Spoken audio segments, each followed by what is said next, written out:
Awesome. Hello and welcome back to our next episode of Beyond the Title, where we talk with leaders and we get just raw, kind of behind the scenes of what does it look like to show up with our best self, our centered version of ourself, and what does that really look like? The ups and downs of leadership, of entrepreneurship. And today I am here with my dear friend, Mary. Yay. Thank you, Hi, Mary, thanks. for being Yeah, here. thanks for having me. Yeah. So, Mary and I have known each other for quite a while, many years, and have worked together or crossed paths in a lot of different places. And I'm just super excited to have you here. And the first question that I have for you that I start with every conversation is what lights your fire? Mm, Lots of things light my fire, but I was just telling Carrie I had a massage this morning. And so pouring into myself, giving myself what I need, um, all of the things that make me feel really, really good. So, like a really juicy, yummy massage that lights my fire. Um, Coaching women, spending time in safe, nurturing spaces where we pour into each other, spending that quality one-on-one time, that lights my fire. So anytime Carrie and I spend together in Hmm. the coaching space, love that. Always lights my fire. After my sessions, my coaching sessions, I say to my husband Dave, uh, almost after almost every one of them, I say, "Oh my gosh, this is what I'm meant to do. This is it for me. This is my Hmm. purpose." And he keeps telling me, he's like, "You say that every time." And I'm like, "Well, that's because it's true. That's how you know. That's how you That's know. how I know." So let's talk about that, your purpose in coaching. Tell us a little bit about just kind of what led you to creating this safe space for women where we're able to come together and share, um, learn about each other. I don't want to give away everything that you do because we'll do that throughout this conversation. But what has happened in your life that has led you here? So I'm going to take you back to 2015. I was newly married. I had just quit. I was an occupational therapist. I went to school, got my master's in occupational therapy, was working, moved back or moved, I was just not back, but moved to Mason City because my niece was born. And my met my husband. I wasn't planning to live here forever, but here I am, and met my husband. We decided to both quit our jobs and buy his family nursery, and it was a huge leap, and one that I look back on now. It was exactly the right leap, of Yeah. course, but at the time, I that it was kind of crazy because we both were working full time. We were, getting really decent paychecks and Yeah. we should have been happy, but neither of us were happy working for somebody else, and this opportunity to buy his family's land and their business and take it over was here, and so we jumped on it, and the final decision to do that was we wanted to start a family, and we Mhm. wanted to raise our family here on this land and with this business, and which is a nursery. It's a retail nursery, which is another business that I have. And so in 2000, I suppose it was 14. It was our first year officially in business. I became pregnant, which was really exciting because we wanted to start our family. We got married in 2013. And in 2015, March 11th, our son was born, but he was born early. He was stillborn. And so he was 27 weeks, and that was devastating. That Mhm. was the worst thing that had ever happened to me in my entire life. I had no idea how to cope with something that devastating, that tragic. I didn't realize that I had gone through trauma. You go into Mhm. your 27, 28 week appointment to do the glucose test, you drink the orange stuff, and then, they listen to the baby's heartbeat, and then you pass the glucose test and everything's fine and dandy. That's what I thought was going to happen. Right. But I went in there and they couldn't find a heartbeat. And then, of course, they confirm it with another ultrasound. And then I had to deliver my baby, and he was not alive. I was angry. I didn't know what to do. I didn't know how to process. I just knew I was really mad and in shock. Um, so that was probably one of the most pivotal moments in my life. And then, I healed from that. Of course, I had a spinal headache after my Mm-hmm. epidural leaked, and I had a spinal headache and couldn't move for a week and got that taken care of. But looking back, I was I've always been kind of a go-getter. And so having that spinal headache was actually a blessing. It made me lay flat for an entire week Mm-hmm. and actually just feel my feelings, my hurt, my anger, my sadness. I was so confused. How could life be so unfair? I'd never heard of this happening to anybody. Yeah, I left the hospital with no baby. Mm-hmm. Devastating, absolutely devastating. And so after that, we picked up the pieces, we moved forward, we got pregnant shortly after that. And then my first son was born in January of 2017. And then we just were living life, running our Mm-hmm. business, had a new baby. It's not that we forgot about the grief, but you move forward. Mm-hmm. And looking back now, I realized that there was more processing that I needed to do, but I didn't know I needed to do it at the time, and I didn't know how to do it at the time. So fast forward a little bit later, into 2018, I found out I was pregnant with my second child, and also found out shortly before that that my mom had cancer, endometrial cancer. And when she told me she had cancer, I didn't really it's not that I didn't believe her, it's that I didn't understand, again, confusion. Right. I didn't Right. understand what that meant or what it could mean. And maybe I didn't want to go there. I think we want to be optimistic, we want to be hopeful. And so she had, her surgery to remove, her hysterectomy, and then started chemo shortly after that. So my entire pregnancy, I was taking my mom to chemotherapy and spending time with her in that way, helping her live with this terrible illness. And then after Clara was born in December, just a couple weeks later, we got a phone call that her cancer had spread to her Mm-hmm. spine. And that was probably the lowest point that I knew she was going to die. I knew she was Mm-hmm. going to die. And I didn't want to say it out loud. I was really scared. I was again really confused. Why is this happening to me? Why is this happening to us? It wasn't just me. And I was holding my 6-week-old baby that my mom would never get to see grow up. Mm-hmm. And I asked my mom in that moment, I said, so my mom's mom, my grandmother, died when I was 2, and my mom had a 5-year-old. So I was in a similar situation. She died of breast cancer. And so she had raised us with no mom. Her mom wasn't there. And I thought to myself, "Oh my gosh, this is my reality. This is my life. Like this is what I'm going to be my mom now." And so I asked her, "How do you live without your mom? How do you do that?" And she said, "I never figured it out." And the minute that she said that, I knew in my gut as I'm holding my 6-week-old baby girl, I knew that I had to figure it out. I had to try. I had to do everything that I could to try. And I'm not saying that my mom did not try because she did so much for us. I do believe she figured it out. She just Yeah. felt like she didn't figure it Yeah. out. Yeah.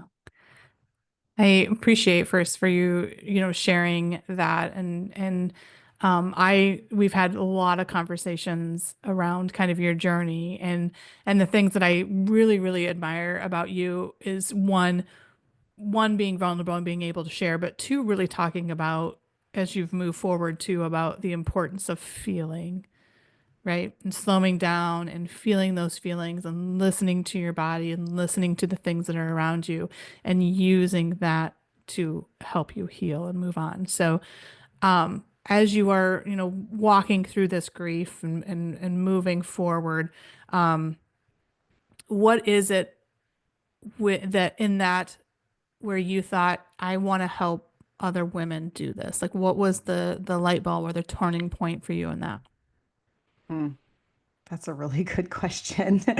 Um, I don't know if it was just one moment because I had to figure it out myself first. Yeah. And excuse me, that moment where my mom said I never figured it out, that was my switch that I Yeah. needed to change. I needed to figure it out. And that's when I knew moving forward, that I was going to do everything that I could to take care of myself, that I was going to show up for myself, and that I was the only one that could do that for me. Hmm. Nobody else can make me show up for me but me. And I also decided in that moment that my health was number one priority over everything else in my life. If I didn't, I watched my mom over less than 2 years lose everything, and in the end, her life. Hmm. And I just that witnessing that and walking alongside her and feeling that unfairness and all of the things, I just knew. I mean, I know I can't prevent everything, right? But I just knew I needed to do everything that I could to be as healthy as I can with where I'm at. And so that has been really my mission, and I want my children to see what it looks like to be a healthy human, a healthy adult, somebody who doesn't avoid their feelings, who doesn't cope with alcohol or whatever it is, social media, whatever it is that you use as a coping mechanism. And again, I am not perfect. I am a work in progress, but I am aware. I'm aware. And I think that was a big piece of it, was becoming aware, was noticing that it doesn't have to be the way it always has been. I have the power to create anything that I want in my life. And that it was such an opportunity handed to me, really, is how I look at it. And deciding what my legacy will be when I'm gone. What will I leave behind? Yeah. And I'm gonna leave behind little humans, big humans. Hopefully, they're really, really big. Really big. At Really this big. point, they're little. But I'm gonna leave behind humans that are kind, caring humans that put themselves first, And always. I love that. And I think you kind of touched on it a little bit. I think as women especially, we have been conditioned or told, we've given up our power to everyone and everything around us, right? You put yourself last, you show up for other people, and you, even when you don't want to, you push forward, you don't share, you don't, right? Like that women have had so much that we've carried on our shoulders, and it's literally killing us in a literal sense, and in a physical and spiritual sense. And I think that was one of the things when you and I first started working together, and coming to you for coaching, was really finding that and letting go of all of the messages that aren't true that I physically carry with me. So, talk a little bit about kind of how you see that and what you enjoy working with women through that messaging, changing that narrative. The noise. There's so much noise, noise that we don't even notice, but we are consuming all the time and every moment, every conversation you have, everything you listen to, everything you read, who you're around, everything. It has a message. It's telling us something. And Mhm. so paying attention to those messages, to what we've been told in the past. Really, you nailed it. Saying I've carried this baggage, these beliefs, these things about myself or about how I'm supposed to be in this world are not true. Or maybe some are, but some aren't. And I'm allowing these beliefs, I'm allowing these things that have, I didn't even get to decide. They were just put on me through generations, right? Mm, that that the woman needs to be responsible for all of the household things. Well, that's not how things roll now. Like we women are working full time. Some women are the breadwinners, right? And so it doesn't have to look or be the way it was. We get to make it the way we want it to be. mm, mm. And I love that too. I think, I was in a conversation with a friend many months ago, and he and I were kind of just talking about um, the feminine movement and women in the workplace and women really stepping up in all these places. And now how there's just this huge pushback on a lot of those things. And I think the one mistake that we made as women is that we tried to do it all. Mm-hmm. Like I said, like when women went back into the workplace, we didn't give up originally the role that the women used to play in the home. We carried it with us, and there was just so much. And I think and rightfully so, because there was no model that went before us to do that. There was no one to show us how that was really supposed to work. And I really appreciate your work that you do, and a lot of other people that I've had on this podcast, really to talk about how now women are reshaping that, and about Mm-hmm. stepping into your own power, about understanding who you are as an individual, and not being anything that you're not. And I really love too the attracting and surrounding yourself with the right people and the right messages and people that are going to be there and support you. Yeah. So tell us just a little bit more about what that looks like for you and your business. Mm. I love that question. What it looks like to surround myself with the right people, Yeah. or Yeah. Like yeah. how do you decide what that looks like? How do you know when it's not going well? What happens when what is that you can tell us that you're like, Mm, this doesn't feel good, or this feels great. This is where I need to lean into. yeah. Well, I'm really in tune with my body, with the signals, the messages that my body sends to me. It's really interesting. I've worked with a couple women recently who also are very in tune with their bodies, but the messages that they're receiving from the people that they love the most, the people Mm, that are like their siblings, their parents, their, these people that are supposed to be your unlimited support, right? Um, though they're receiving messages that are contradicting these feelings that they know deep in their gut.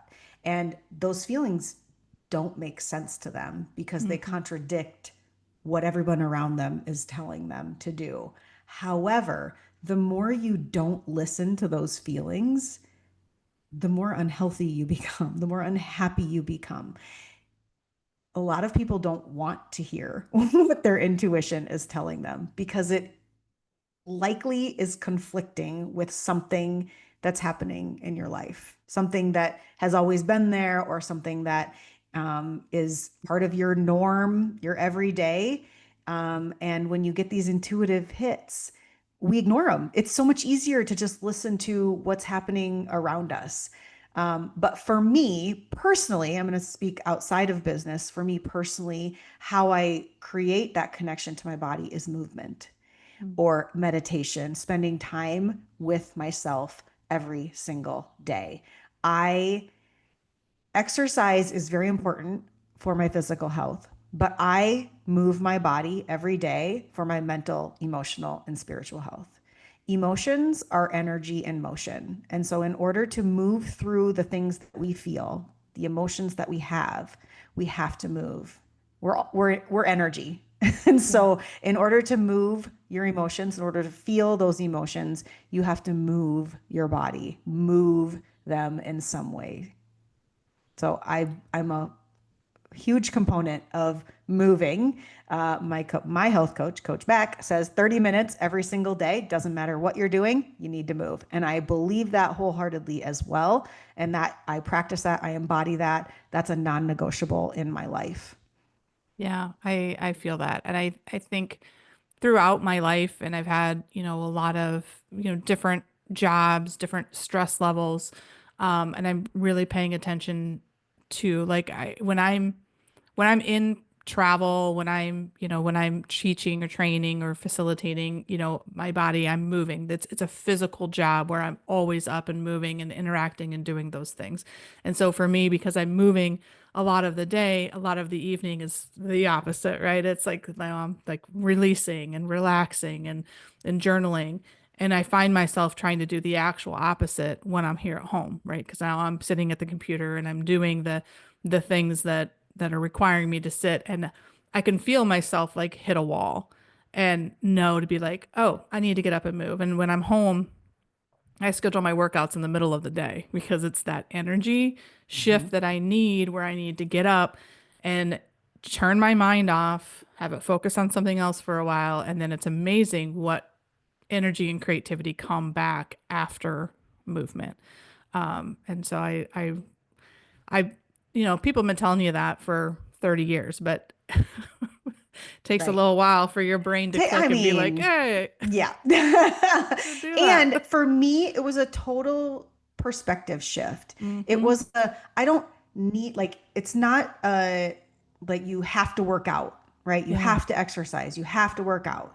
Like you're told that. We know that. Everybody says that. That's not, but people don't do it, right? People don't add Yeah. it into their day. They're too heavy or too heavy. They're too busy. There's too much going on. They don't have time, right? Or that's what they tell themselves. But when you shift the perspective to, I am doing this because it makes me more productive, right? Which again, that's feeding into that we have to be productive mindset. However, any way you need to get the job done, right? But I really, for me, it is not a have to do. It is like it feels so good to me to move my body that like it's like a treat, Yeah. honestly. Like it's Yeah. become a pleasure for me to do it, Yeah. not Yeah. not a have to do. I think that's the cognitive dissonance that I've had in my mind Mhm. throughout, right? Like I don't feel good when I worked out, and I didn't physically feel good. I was getting up, jumping right out of bed, and going to the gym at 5 o'clock in the morning, and it didn't feel Mhm. good because I Mhm. was shocking my body into something that I wasn't really ready for, Mhm. and you and I have talked a lot about that too, about just the slowing down in the morning and being intentional and waking my body up and moving slower into things, which is why for me, I feel like it works best in the middle of the day when I'm able to schedule it that way. I don't always be, I'm not, Mhm. my life doesn't always allow me to do that. But that message that you just said, like for me, it was like, I need a break from what I'm doing and I want to go listen to my favorite music for an hour. Like that's what it Mhm. was. Like I just want to put my Mhm. headphones on. I just want to listen to some music and rock out. Well, I might as well do that while I'm working out. Like it was just that was just Mhm. the side effect of listening to music. And it was Mhm. amazing how it changed the way I felt when I was done. Mhm. Because I was approaching it from a different place. Mhm. Yep. Again, that's that messaging. You thought you had to get up at 5 a.m. and Mhm. extreme fitness, whatever, do whatever you need to do, for an hour. You gotta hit the gym hard, right? That's Yeah. the messaging we're given. It's all or nothing. You have to go, and if you miss a day, well, you might as well quit Yep. because you've messed it all up. Yep. None Yep. of that is true. None of it's None true. of that is true. I find myself saying that there's the little snippet, you're not on social media very much, but you probably don't hear this, but Michael Jackson in one of his interviews was like, "Oh, none of that's true. None of it's true." Like I find myself saying that in his voice all of the time when somebody says something and now slowing down and not reacting to but listening and being able to say like, "Yeah, none of that's true. None Mhm. of that's true." And I think one of the things that it's also helped me recognize in myself when I know now that the reason why I'm making choices and moving through life is this imaginary set of rules that I'm trying to follow that I never really agreed to. I can now recognize that in other people. And now Mhm. it's really kind of almost a place of more understanding or empathy when somebody's doing something that I'm like, what? Doesn't make any Mhm. sense. But to Mhm. realize in their world, that's their set of rules or agreements that they're trying to work through. Mhm. Um, and hopefully someday that they'll see too that that's not true. Mhm. Mhm. But it's true for them right now. It's true for them right now. Yeah. So one of the I want to say one more thing. One of the things that one of the core pieces of what I teach is taking radical responsibility Mhm. for everything in your life. You are responsible for your life, nobody Mhm. else. And so taking responsibility, like you said, yes, we're given these messages. We have been told these things. We're probably living underneath rules that were created that are not ours, right? And it's our responsibility to recognize that, to acknowledge that, to notice that, and to decide to do something different. And Mhm. so taking radical responsibility for everything in your life, all the relationships that you're in, your part in them. So if there's somebody that you have resentment towards or that has hurt you, um, you have played a part in that relationship in some way, shape, or form. And no, this is not saying it's all your fault because No, we're not blaming. Blaming no. doesn't do anything for anyone. But we are taking ownership of our role, our part in whatever relationship that we are in, including the Mhm. relationship with ourselves. We are 100% responsible for our recovery. And I think that has been a big lesson for me, growing up and, family dynamics or other things that were going on, being able to say, this happened to me, so that's the way that I am, right? Or Mm-hmm. I didn't get this growing up, so or I felt picked on because of this, right? That's I'm giving an excuse for my behavior to be Mm-hmm. outward. And so it's hard and also freeing to be able to say that I now have control of my own recovery and how I approach that. And also as a parent, to be able to go to my Mm-hmm. kids and be able to say like, yeah, I probably messed up, screwed up a lot of shit. Yep. And you now have enough responsibility and ability to Mm-hmm. take that on and to recover from that and to do whatever it is. We can only do what we know at the time, and when we Right. know better, we do better. And Mm-hmm. yeah, Mm-hmm. so I think I've just really appreciated.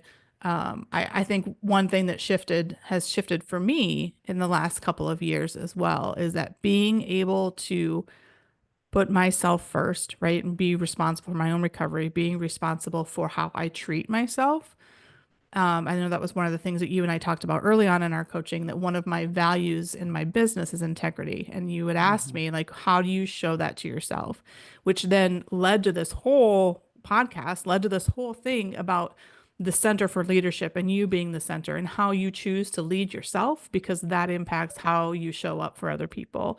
And I know that that shifted a lot in a lot of the relationships I have, and especially in my marriage, right? Because I'm no longer, Craig and I have been together for 31 years, like majority of my life. We grew up together. And it's easy to say, like, well, you never did this for me, or you're not showing up for me in this space. But what's really happening when I realize is that I'm not showing up for myself in those spaces.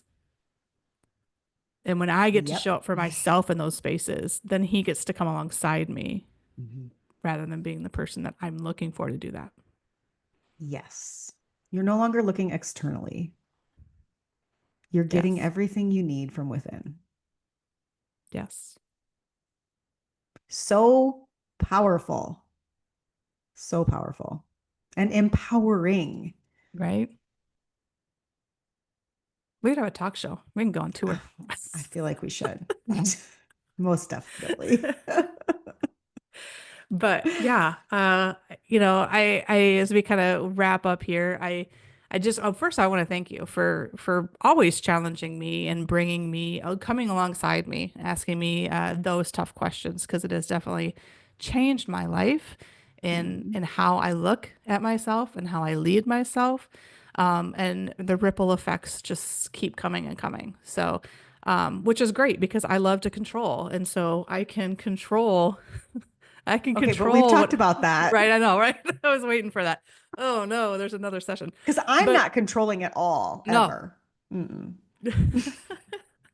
But like I said, everything that I have is already within me, right? And I Yes. can control where I'm looking for it. And I can Yes. control being able to say, look inside, stop waiting for other people, stop waiting for somebody to come save you, stop waiting Mm. for something to come, right? Hmm. Yeah. And I think in this society right now, we're all just waiting for someone to come save us. And we have everything we Yep. already need. Yeah. You're the one that's going to do the saving when Yeah. you're ready. When And you're ready. that's the thing. Most people aren't ready, and it may not be in their journey to ever be ready. Mm, yeah. And there may be people in your life that you said that won't, Mhm. and yet you still have an opportunity to do it, right? Regardless of Yes. what others are around you are being doing. Hmm. So, so tell me just real quick, where can people find you? And what might be Mm. some things that people they're like, I love Mary. I want to know more about. Where can they plug in? Well, I also have a podcast. It is called Tuned In, and it is on Apple and Spotify. It's called Tuned In the Podcast. You have to put Tuned In the Podcast. I'm also on Instagram at maryhopper.co, and I have a website, maryhopper.co. Those are some great places to start. Perfect. We're going to link them in our bio. Make sure that you follow Mary. She's got great tips. She's got a great book about slowing down. And just, yeah, if anything, what's one piece of parting advice that you'd like to give our listeners? Everything is energy, Mm, and you get to decide what you do with the energy that you have and how much you let other people's energy affect you and influence you. And just pay attention. Pay attention to your energy, pay attention to other people's energy, and make sure you are being a good steward of your own energy. mm. Yes, yes. Thank you again for joining us. And thank you to our listeners out there. Make sure you subscribe and share this podcast so we can get this message out to more and more people. So thank you. Thanks for having me. Bet.